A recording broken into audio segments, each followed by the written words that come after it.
This is the second in a series of videos where we're looking at some of the key ways that you can control the exposure of your image. Specifically, we're looking at the concept of stops to see how we can balance out the various aspects of exposure to create a good image. And this is using what we call a stop-based exposure system. So despite the whole idea of stops coming from the aperture of a lens, it's actually very easy to apply that same concept to other camera settings such as the shutter speed and the ISO, which really makes it a lot easier to balance out those three elements of exposure that you can change on your camera.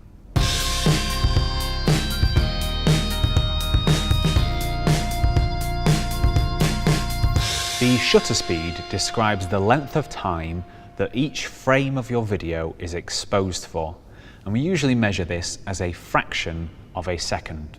Now, in a traditional film camera, that would have been done with a physical shutter at the front of the camera, which would open to expose the film and then close to stop exposing the film. Most digital cameras have electronic versions of the same thing.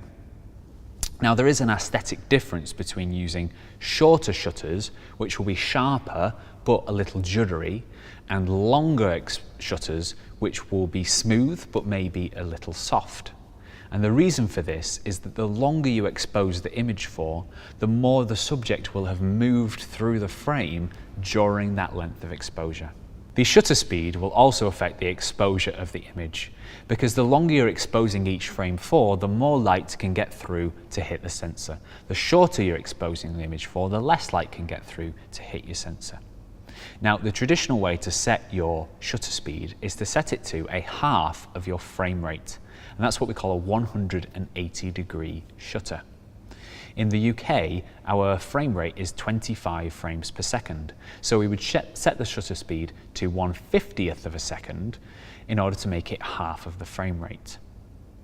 This has two advantages. It gives the most natural level of motion blur in the image, and it also syncs up the shutter with our electrical circuit, which runs at 50 Hz, so you're less likely to get flickering in lights.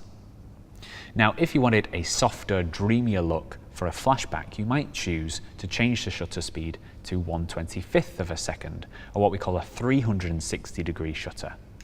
This would increase your exposure by one stop because you're exposing the image for twice as long. So you're doubling the light, one stop. If you wanted a grittier, edgier look for an action scene or something, you might choose to change your shutter speed to 1/100th of a second, or what we call a 90-degree shutter. And this would decrease your exposure by one stop because we're halving the length of the exposure, so we've made a one-stop change.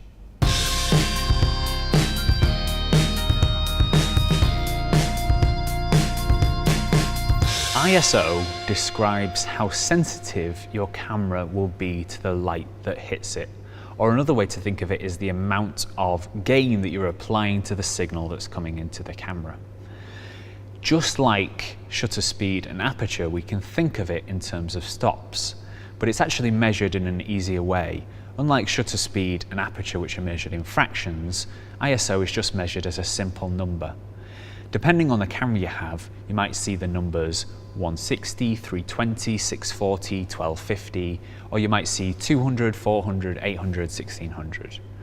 But either way, know that doubling your ISO represents a one-stop increase in exposure, and halving your ISO represents a one-stop decrease in exposure.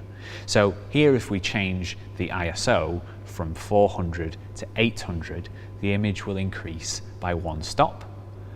And if we change the ISO from 400 to 200, the exposure will decrease by one stop. Now, the other thing that happens as you increase the ISO is you might start to see noise in the image. So the higher the ISO, the more gain there is in the image, the more noise you will see.